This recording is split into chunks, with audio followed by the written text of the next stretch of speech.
హోలీ ఎందుకు జరుపుకుంటారు? డోలికోత్సవం అంటే ఏమిటి?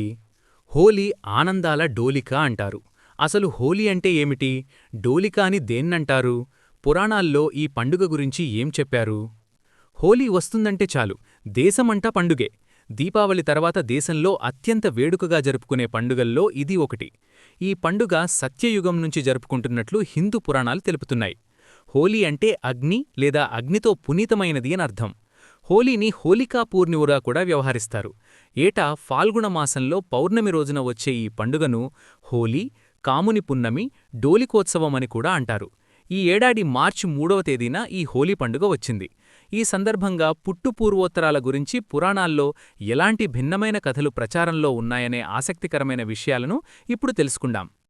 హోలికా దహనం రోజునే రాక్షసరాజు హిరణ్యకశపుడి కుమారుడు ప్రహ్లాదుడు నిత్యం విష్ణుమూర్తిని స్మరిస్తుంటాడు. అది హిరణ్యకశపుడికి నచ్చదు. దీంతో ప్రహ్లాదుడిని మట్టుబెట్టాలని నిర్ణయించుకుంటాడు. దీంతో అతని రాక్షస సోదరి హోలికను పిలుస్తాడు. ఆమెకున్న శక్తితో ప్రహ్లాదుడిని మంటల్లో ఆహుతి చేయాలని ఆమెను కోరుతాడు. దీంతో ఆమె ప్రహ్లాదుడిని ఒడిలో కూర్చోబెట్టుకుని మంటల్లోకి దూకుతుంది.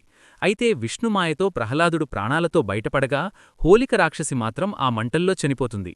హోలిక దహనమైన రోజునే హోలీ అని పిలుస్తారనే ప్రచారముంది. అందుకే కొన్ని ప్రాంతాల్లో రాత్రివేళ హోలిక దహనం నిర్వహిస్తారు. డోలోత్సవం ఎందుకంటే వంగదేశంలో డోలోత్సవం లేదా డోలికోత్సవం జరుపుకుంటారు.